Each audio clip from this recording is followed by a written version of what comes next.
Good morning বন্ধুরা, সবাই কেমন আছে? আশা করি সবাই ভালো আছো, আর আমিও খুব ভালো আছি। তো দেখো, এখন বাজে হলো 8টা মতো। তো আমি উঠলাম, 8টা এখনো বাজেনি, 5 মিনিট মতো বাকি আছে। তো আমি উঠলাম পৌনে 8টার দিকে, উঠে ফ্রেশ হয়ে তারপরে এই যে রেডি হয়ে নিয়েছি। এখন যাবো দোকানে, আর ঘুম ভেঙে গেছে তখন প্রায় 7টা মতো বাজে, জানো তো। আর একটানা বৃষ্টি হচ্ছে, জোরে জোরে বৃষ্টি হচ্ছে, বৃষ্টির আওয়াজেই ঘুম ভেঙে গেছে। তো সকাল থেকেই তো আজকে বৃষ্টি শুরু হয়েছে। তো এখন যাব দোকানে, গিয়ে দোকান খুলে তারপরে রান্না বান্না। তো টেনশন হচ্ছে যে এই বৃষ্টির মধ্যে, মানে এই বারবার আসা যাওয়া করে কি করে রান্না বান্না কমপ্লিট করব, কি করে দোকান সামলাবো, সেটাই ভাবছি। তো এখন তোমার কালকে তাও বৃষ্টিটা, তোমাদেরকে বলছিলাম যে রান্না বান্নাটা কমপ্লিট হয়ে গেছিল, তারপরে বৃষ্টিটা শুরু হয়েছিল, অতটা অসুবিধা হয়নি। কিন্তু আজকে তো একদম সকাল থেকেই বৃষ্টি চালু হয়ে গেছে, বুঝতে পারছি না যে কি করব। তো সমস্যাই হবে খুবই। কারণ বৃষ্টির মধ্যে বুঝতেই পারছো যে তোমার এইভাবে দোকান ঘর করতে গেলে খুবই সমস্যা হয়, তাই না বলো? তো কি আর করা যাবে, করতে তো হবেই, কিছু করার নেই তাছাড়া। ঠিক আছে, তো চলো দোকানে যাওয়া যাক। আর এইদিকে দেখো, এই দেখো বৃষ্টি কিন্তু হয়েই যাচ্ছে একদম, দেখেছো? তো আকাশটা আস্তে আস্তে পরিষ্কার হয়ে যাচ্ছে। মনে হয় কিছুক্ষণের মধ্যে বৃষ্টিটা কমে যাবে, এখন দেখা যাক কি হয়। ঠিক আছে, তো চলো দোকানে যাওয়া যাক। ব্লগটা ওখান থেকেই স্টার্ট করলাম। সারাদিন সাথে থাকো, দেখতে থাকো। আশা করি আজকের ব্লগটি তোমাদের খুব ভালো লাগবে।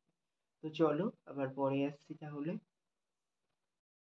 দেখো বন্ধুরা, এখন বাজে তোমার দুপুর 2টো মতো। তো অনেকক্ষণ বাদেই তোমাদের সামনে আসলাম। সেই ব্লগ স্টার্ট করেছিলাম, তারপরে তো আর তোমাদের সামনে আসিনি। আসলে কি বলতো, সকালে ঘুম থেকে ওঠার পরেই না মুডটা পুরো খারাপ হয়ে গেছিল। বললাম যে বৃষ্টি শুরু হয়েছিল, বৃষ্টিটা তো তারপরে দোকান খোলার পরপরই আস্তে আস্তে হতে হতে কমে গেছিল, জানো তো। তারপর থেকে আর বৃষ্টিটা সেইভাবে হয়নি। কিন্তু সমস্যায় পড়েছি কি, দোকান খুললাম, দোকান খোলার পরেই তোমার কি বলে ওটা, ও আচ্ছা, ওই যে কম্পিউটার যে দাঁড়িপাল্লাটা আছে, দাঁড়িপাল্লাটায় সমস্যা শুরু হলো। কোনো ওয়েট করতে পারছি না, কিছুই নিচ্ছে না, কিছুই হচ্ছে না। তো তোমার সমস্যা এত হচ্ছিল, তো তারপরে সঙ্গে সঙ্গে দেখেই আমি ফোন করে দিলাম, যেখানে তোমার আমাদের পাল্লা ঠিক করে। তোমার ফোন করে দিলে উনি গাড়িতে এসে করে দিয়ে যায়। তো সেই বলে দিলাম, তারপরে এখন যাব, তখন আসবো, বৃষ্টি হচ্ছে এইসব বলে বলে সেই বলেই তাড়াতাড়ি একটু এসে দেখে দিয়ে যাও দোকানের, তো বুঝতেই পারছো।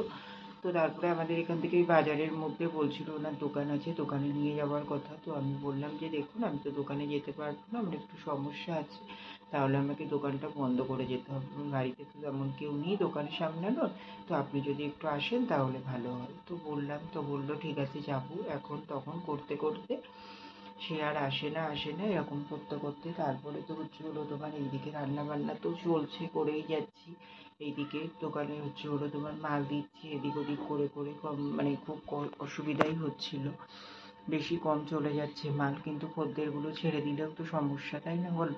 তো এরকম করতে করতে এদিক ওদিক করে করে চালালাম, চালিয়ে তারপরে রান্না বান্না কমপ্লিট করলাম। ওর জন্য মুডটা খারাপ ছিল, আর রান্না বান্নাও আর শেয়ার করতে ইচ্ছা করলো না, করিও নি। তো যা হোক করে রান্নাবান্নার মানে ঝামেলাটা মিটিয়ে আমি দোকানে চলে গেছিলাম, ভালোও লাগছিল না। আর সকালে উঠেই যদি এমন সমস্যার সম্মুখীন হতে হয় না, সত্যি দিনটা যেন কেমন একটা খারাপ যায়, ভালোই লাগে না। তো তারপরে রান্নাবান্না তো করতে হবে, রান্নাবান্না করে গেলাম, রান্নাবান্না করলাম ভাত। আর সবজি তেমন কিছু ছিল না, তো দুটো চারটে মতো পটল ছিল, আর কটা ভেন্ডি ছিল। তো দিদিকে বললাম ভেন্ডি আর পটলটা কেটে কেটে দিতে, ওই দুটো ভেজেছিলাম। আর তোমার মুসুরির ডাল করেছি জিরে শুকনো লঙ্কা ফোড়ন দিয়ে। আর তোমার তেলাপিয়া মাছ এনেছিল বাবা, তেলাপিয়া মাছের আলু দিয়ে ঝোল করেছি। তো আদা জিরে বাটা দিয়ে এগুলোই রান্না করলাম, করে কমপ্লিট করে ঘরে গেছি, মানে দোকানে চলে গেছি, তখন 10টা বাজে। 10টার মধ্যেই সব রান্না বান্না কমপ্লিট হয়ে গেছিলো। তারপরে দোকানে ছিলাম, তারপরেও 2-4 বার ওখানে ফোন করলাম ওনাকে আসার জন্যে, উনি তো তখনও আসেনি। তখনও বলছে এখন যাব তখন যাব। তো আমি ওনাকে বললাম যে আপনি ফালতু আমাকে এভাবে না টালিয়ে আপনার যে টাইমটা সেটা বলে দিন, যে আমি এখন এই টাইমে যাব। প্রথমে সকাল থেকে কেন টালাচ্ছেন যে এখন যাব এখন যাব? যখনই ফোন করছি তখন আমাকে বলছে হ্যাঁ ভুল হয়েছে, ওটা বললেই ভালো হতো। আমি বললাম এতক্ষণ পরে আপনি এখনো বলছেন যে একটু পরে একটু পরে, তো আমাকে প্রথমেই বলে দিলে হয় যে ভাই 2-3 ঘন্টা পরে যাব, আমি কিন্তু এখন যেতে পারবো না, আমার হাতে কাজ আছে, তাহলেই মিটে যায়। নিজেরও বিরক্ত লাগছে আপনাকে ফোন করতে বারবার, একটা খারাপ লাগে না বলো তুমি একটা মানুষকে বারবার একটা ইয়ের জন্য ফোন করতে। তো বললাম, তো উনি বললো যে ভুল হয়ে গেছে, ওটাই বললে ভালো হতো, তো আমি যাচ্ছি কিছুক্ষণের মধ্যে। তো বলে তারপরে আমি ফোনটা রেখে দিই যথারীতি। তো তারপরে কিছুক্ষণ পরেই হুট করে মাল দিতে দিতে আমার তোমার কম্পিউটার পাল্লাটায় চোখ পড়ে। কম্পিউটার পাল্লাটার পেছন দিকটায় না একটা আলো জ্বলার জায়গা আছে, মানে ওখানেও ওয়েট ওঠে আর সামনের দিকেও ওঠে, ঠিক আছে। এবার সামনের দিকেরটা উঠছে না, এবার আমি ওই হিসাবেই ধরেছি। পেছনের দিকেরটা কিন্তু অলরেডি উঠছে আর পেছনের দিকটায় পুরো ওয়েটও বোঝা যাচ্ছে। তো বলো এতক্ষণ ধরে আমি এরকম করে চালালাম, তো তারপরে হুট করে সামনের মানে পেছনের দিকে চোখ গেল। তো তারপরে উল্টে নিয়ে দেখছি সব কিছু ওজন হচ্ছে, সব কিছু ঠিকঠাক। তো বলো মানে এগুলো কপালের ফের ছাড়া আর কিছুই না, তাই না বলো। এই ভোগান্তি আমি এইভাবে ভুগলাম সারাটা দিন, আর এই যে একটা টেনশন। তো যাই হোক, তাও তোমার একটা সমস্যা থেকে মানে মুক্তি তো পেয়েছি। তো ওইগুলো সব ঝামেলা মিটিয়ে তারপরে এই যে 11টার দিকে খাওয়া দাওয়া করেছিলাম। খাওয়া দাওয়া তো করতেই ইচ্ছা করছিল না, তার মধ্যে ওই যে কখন আসবে ভাবছিলাম, তো আসেনি। তো তারপরে 11:30টার দিকে আর না পেরে ভাবলাম যে না, খাওয়া দাওয়াটা করেই নিই। তো খাওয়া দাওয়া করে নিলাম, খাওয়া দাওয়া করে নিয়ে তারপরে খেলাম তোমার ওই ভাত ডাল আর ভেন্ডি ভাজি। তো খাওয়া দাওয়া করে তারপরে তোমার এই যে এখন 1:30টার সময় দোকান বন্ধ করলাম, দোকান বন্ধ করে ঘরে আসলাম। এই জাস্ট ঘরে এসেছি, তো ঘরের এই পরিস্থিতি, ঘরদোর গোছাতে হবে। এই যে এখানে সব জামা প্যান্ট দেখছো, ছাতা নিয়ে গেছিলাম সকালে যেহেতু বৃষ্টি হচ্ছিল তার জন্য। তারপরে ওখানে জামা প্যান্ট মেলা আছে, ওগুলো তুলবো। তারপরে এই যে দেখো এদিকে তোমার ছাদে ওই যে লেবু গাছ আছে একটা, ওই লেবু গাছটা না তোমার তুলবো। ওই লেবু গাছটা তোমার ইয়েতে দিতে হবে, মানে তোমার ওই টবে দেবো। তো তোমাদেরকে সেই লেবু গাছটার কথা বলেছিলাম, বৌদি এনেছিল সেই লেবু গাছটা। তো সেটা তো আর পোঁতা হয়নি, তো আজকে ভাবলাম যে ওটা পুঁতেই দিই। তো তার জন্য তো আজকে ওটা পুঁতে দেবো, আর সাথে গাছের গোড়াগুলোও সব মানে আগাছা জন্মেছে কিছুটা, তোমাদের দেখাচ্ছিলাম কালকে। তো সেগুলোও পরিষ্কার করবো এখন, ঠিক আছে। তো চলো এই টুকটাক কাজগুলো করে নিই, আবার পরে আসছি তাহলে তোমাদের সামনে, ঠিক আছে। তো দেখো বন্ধুরা, এখন বাজে হলো 2:30 মতো। তো এই যে আমি ঘরদোর পরিষ্কার করে নিয়েছি, এই যে বিছানার চাদরটা টান টান করে নিলাম। আর এই যে এই জামা প্যান্টগুলো তোমার কালকের পরেছিলাম, সেগুলো এখন ধুয়ে দেবো। আর এইগুলো চান করে এসে পরবো, তার জন্য এখানে করেই রাখলাম। রেখে এই যে সব কিছু গুছিয়ে নিয়েছি। আর এই যে ঠাকুরের এখানে ঠাকুরের থালা বাসন টাসন সব কিছু গুছিয়ে নিয়েছি, ফুল টুল তুলে এসে পুজো দেবো। আর ওই যে টিফিন বক্সটা দেখছো, ওটা ওই বন্ধুটার, কালকে সেই বললাম না তোমাদের জন্মদিনে তোমার পায়েস দিয়েছিল, তাই ওটা ধুয়ে ওখানে রাখা রয়েছে, বিকেলে দোকানে যাওয়ার সময় নিয়ে যাব। আর এই যে হাতটায় দেখো, হাতটা কেমন ফোলা দেখছো, এই হাতটা কালকে একটা পিঁপড়ে কামড়েছিল যখন দোকান বন্ধ করে আসি তখন। তো দেখো আজকে এখনো সেই টাইম হয়ে গেছে, এখনো ফোলা কমলো না, মানে পুরো এই আঙুলটাই করে কামড়েছিল। পুরো আঙুলটা দিয়ে আর এই হাতটা দিয়ে দেখো হাতের ওপরটা কতটা ফুলে গেছে। তো দেখো তারপরে এই কাজগুলো করে তারপরে এইদিকে তোমার বাথরুমের মধ্যে তোমার ওই জামা প্যান্ট ভিজিয়ে দিলাম একটা, ওই যে কাচবো বলে। এখানে একটা গেঞ্জি একটা প্যান্ট আছে কাচার জন্যে। আর ওই যে ওইখানে করে তোমার এই গাছগুলো তোমার এই গাছগুলো সব গোড়া পরিষ্কার করে সব ভালো করে তোমার ইয়ে করে নিলাম। তো তোমার এই যে গাছগুলো সব এখানটা পরিষ্কার করে নিলাম। আর চলো ওই দিক থেকে আরো দেখিয়ে দিচ্ছি ভালো করে। দেখো এই দিক থেকে এই যে দেখতে পাচ্ছ, এই যে গাছগুলো দেখো, এই গাছগুলো সব এখান দিয়ে করে পুরো পরিষ্কার করে গুছিয়ে নিলাম, ঠিক আছে। তো দেখো গোড়া টোড়াগুলোও সব পরিষ্কার করে দিয়েছি। আর এই যে কেটে দিয়েছিলাম, তো ওর জন্যতে দেখো গাছগুলো বেশ ভালোই মানে লকলকিয়ে উঠেছে, আর বৃষ্টির জল পেয়েছে তো পুরো একদম পুরো দেখো ভালো ইয়ে হয়ে গেছে। তো এইভাবেই সব গাছগুলোকে গুছিয়ে দিলাম এখান দিয়ে, ঠিক আছে। তো এই সব করে কমপ্লিট করে আসলাম। তো চলো একেবারে চান করে তারপরে তোমাদের সামনে আসছি, এখন আর আসলাম না, ঠিক আছে। তো চলো একেবারে চান করে নিই, তারপরেই আসছি। তো দেখো বন্ধুরা, এখন বাজে তোমার 3:15 মতো। তো তোমার আমি তো ওই যে ঘরদোরটা গুছিয়ে নিয়ে চান করতে ঢুকে গেলাম। তো চান করে এসে তারপরে ঠাকুরের পুজো দিলাম। পুজো দিয়ে নিয়ে তারপরে ওই কাঁচা জামা প্যান্ট আর চান করে ধুয়েছি সেই জামা প্যান্ট সবগুলোই এই দড়িতেই মেলে দিলাম। আর তোমার ছাদে গেলাম না, আসলে কি বলতো কোনো বৃষ্টির তো ভরসা নেই, তো যদি আবার বৃষ্টি চলে আসে, তবে রোদ আছে, ভালোই রোদ আছে। দেখো এই যে দেখা যাচ্ছে এখান দিয়ে, দেখো তো ভালোই রোদ্দুর আছে, কিন্তু হচ্ছে ওটা বলা যায় না, বিশ্বাস তো নেই কোনো। যখন তখন বৃষ্টি চলে আসছে, ওর জন্যে তো আর গেলাম না বাইরে, আর রোদ্দুরেও দিলাম না। তো হচ্ছে হলো তোমার ওই জন্যে বারান্দায় মেলে রাখলাম, আর ওগুলো তো দরকারও না যে লাগবে, আবার এমন কোনো ব্যাপারও নেই। তো কালকে শুকালেও অসুবিধা নেই, ওর জন্য আর মেললাম না, বাড়িতে বারান্দার দড়িতেই মেলে দিলাম। মেলে দিয়ে তারপরে মাথা টাথা আসছিয়ে ঠাকুরেরটা নামালাম, ঠাকুরেরটা নামিয়ে তারপরে খাওয়া দাওয়া করতে গেলাম। তো খাওয়া দাওয়া করলাম হচ্ছে হলো ভাত, ডাল, পটল ভাজা, আর হচ্ছে হলো তোমার মাছের ঝোল, তেলাপিয়া মাছের ঝোল। তো খাওয়া দাওয়া করেই ওপরে আসলাম, এখন একটু শুই, রেস্ট নেই, আর কি করবো, আজকে তো বেরোনো নেই, ওর জন্য তাড়াতাড়ি হয়ে গেছে সব কিছু। তো চলো একটু রেস্ট নেই, আবার পরে দেখা করছি তোমাদের সঙ্গে, ঠিক আছে? তো দেখো বন্ধুরা, এখন বাজে হচ্ছিল রাত্রি 11:15 মতো। তো অনেকক্ষণ বাদেই তোমাদের সামনে আসলাম। সেই হচ্ছে হলো দুপুরে তো খাওয়া দাওয়া করলাম, দুপুরে খাওয়া দাওয়া করে তারপরে হচ্ছে হলো তোমার ওই যে শুলাম। শোয়ার আগে তোমাদের সামনে এসেছিলাম, তো হচ্ছে হলো তোমার তারপরে উঠলাম, হচ্ছে হলো শুয়েছি তো 3:05-10-এর দিকে, আর হচ্ছে হলো উঠলাম তোমার 5:30টার দিকে। তো তার মধ্যে একবার ওই কারেন্ট চলে গেছিলো 5:30টার দিকে। তো তার আগেই আমার ঘুম ভেঙে গেছিলো, অতক্ষণ তো আর ঘুম হয় না, মানে শুয়ে থাকা শরীরটাই রেস্ট, এটাই। তো হচ্ছে হলো তোমার শুয়েছিলাম, হার্ডলি 4:30 অবধি ঘুম হয়েছিল, তো তারপরে ঘুম ভেঙে গেছিলো। তারপরে শুয়েই ছিলাম, আর বৃষ্টি বৃষ্টি ওয়েদার হচ্ছে হলো তোমার, ওর জন্য তো বেশ শুয়ে থাকতে ভালোও লাগছিলো, তো শুয়েই ছিলাম। তারপরে উঠলাম 5:30টার দিকে, তো তার আগে কারেন্ট গেল, তারপরে আমি উঠতে উঠতে আবার কারেন্ট চলেও এসেছিল। তো তারপরে উঠে রেডি হলাম, রেডি হয়ে বেরোতে যাব, তখনই দোকানে একজন কাস্টমার এসছে। এবার বাড়িতে এসে টাকাটাকি করছিল, আমি বললাম হ্যাঁ আমি যাচ্ছি, এক্ষুনি দোকান খুলবো। তো দোকান খুলে ওনাকে আগে মাল দিয়ে তারপরে দোকানটা খুলে নিলাম পুরোপুরি।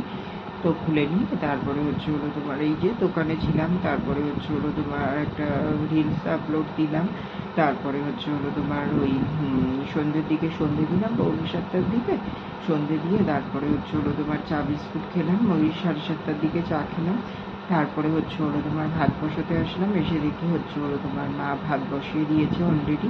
7:30টার দিকে দেখি বৃষ্টি বৃষ্টি পড়ছিল, তো ভাবলাম যে না হচ্ছে হলো গাফিলতি না করে তাড়াতাড়ি ভাতটা বসিয়ে দিয়ে আসি, কারণ হচ্ছে যদি জোরে বৃষ্টি আসে যাওয়া আসার সমস্যা হবে। আমরা এসে দেখি মা অলরেডি ভাত বসিয়েছে। তো কাজের থেকে একটা কথাই বলবো, তো হচ্ছে হলো তোমার মা এই যে একটু একটু করে আবার ভালো হয়ে যাচ্ছে, মানে কাজ করতে পারছে, এটা দেখেও ভালো লাগছে। কাজ করতে হবে না, কিন্তু এই যে নিজে চলাফেরাটা করতে পারছে, সত্যি এমন এমন মানে পরিস্থিতি ফেস করে না, তখন দেখে মনে হয় না যে আর কোনোদিনও কিছু হয়তো করতে পারবে না, এমন মনে হয় দেখে। তো সত্যিই ঠাকুরই ভরসা, আর ঠাকুরকে অসংখ্য ধন্যবাদ। তো হচ্ছে হলো তোমার আমার মাকে ভালো রাখার জন্যে। তো ভালো থাকলে সত্যিই মন মেজাজও ভালো থাকে, নিজেরও একটা ভালো লাগে। আর এই যে হলো তোমার ওরকম শরীর খারাপ অবস্থায় পড়ে থাকলে না নিজেরও দেখতে একটা খারাপ লাগে, আর সবসময় একটা হালকা টেনশন ভেতরে কাজ করতেই থাকে। তো সেই জায়গার থেকে যদি মানে হচ্ছে হলো চলাফেরাটুকু করতে পারে, এইটুকু দেখলেই ভালো লাগে, তাই না বল? তো সেটাই সেমনই। তো হচ্ছে হলো আজকে সন্ধ্যেবেলা ভাতটা মানে মাই করেছিল, তো আমি আর আসিনি, মা একা একা ভাত করে উপুর টুপুর দিয়ে দিয়েছিল, তারপরে দিদি তুলে দিয়েছিল হাঁড়িটা। তারপরে মা 9:30টার দিকে খেয়ে দিয়ে শুয়ে পড়েছে। তারপরে হচ্ছে হলো তোমার এই যে 10টার দিকে ঘরে আসলাম, ঘরে এসে আমি আর দিদি খেয়ে নিলাম ভাত। তো খাওয়া দাওয়া করে এই যে ওপরে আসলাম, ওপরে এসে বিছানা করা হয়ে গেছে, সব কাজই কমপ্লিট হয়ে গেছে। এখন হচ্ছে হলো তোমার শুয়ে পড়বো, ঠিক আছে? তো তার মধ্যে হচ্ছে হলো তোমার দিদিভাই ফোন করেছিল, হচ্ছে হলো তোমার 8:30টার দিকে হুট করেই। এবার দিদিভাই ফোন করেছে, আমি বলি এখন দিদিভাই ফোন করছে, এরকম টাইমে ফোন করে না, বিকেলের দিকেই বেশিরভাগ কথা হয়। তো এবার দুদিনের মধ্যে কথা হয়নি। এবার আমি মনে করছিলাম আবার দিদির ভাই যেহেতু নাইট ডিউটি চলছিল, ওর জন্য হয়তো দিদিভাই নাইট ডিউটি চলছে বলে ফোন করতে পারছে না। তো তারপরে দেখলাম আজকে ফোন করেছিল 8:30টার দিকে, 8:30 না 9টা ওরকম হবে। তারপরে বললাম, তো বললো যে না দিদি, বললো এমনি তোর কথা মনে পড়ছিল তাই একটু ফোন করলাম। তো চলো তো মানে একটা প্রবলেমেও পড়েছি। সত্যি দেখো মানুষ কতটা মানে অমানবিক হতে পারে, সত্যি এই ঘটনাগুলো ঘটলেই বোঝা যায়, তাই না বলো? দিদিভাই হচ্ছে হলো তোমার কোথা থেকে কিছু একটা কিনেছে একজনের কাছ থেকে, যাই হোক, এবার সেটা কিনে পেমেন্ট করেছে 600 কত টাকা পেমেন্ট, ঠিক আছে। দিদিভাই সেখানে 600 পেমেন্ট করতে গিয়ে 6000 পেমেন্ট করে ফেলেছে, ঠিক আছে। মানুষের ভুলবশত অনেক কিছুই হতে পারে। হ্যাঁ, এটা না যে তোমার মানে তোমার ভুলবশতই হয়ে গেছে, তো তোমার তোমার হয়তো খেয়াল করেনি, এরকমভাবেই ঘটে গেছে, করতেই পারে না, মানুষ মাত্রই তো ভুল হয়। ভুল মানুষের হবে না কি জীবজন্তুর হবে? এমন তো না, তাই না?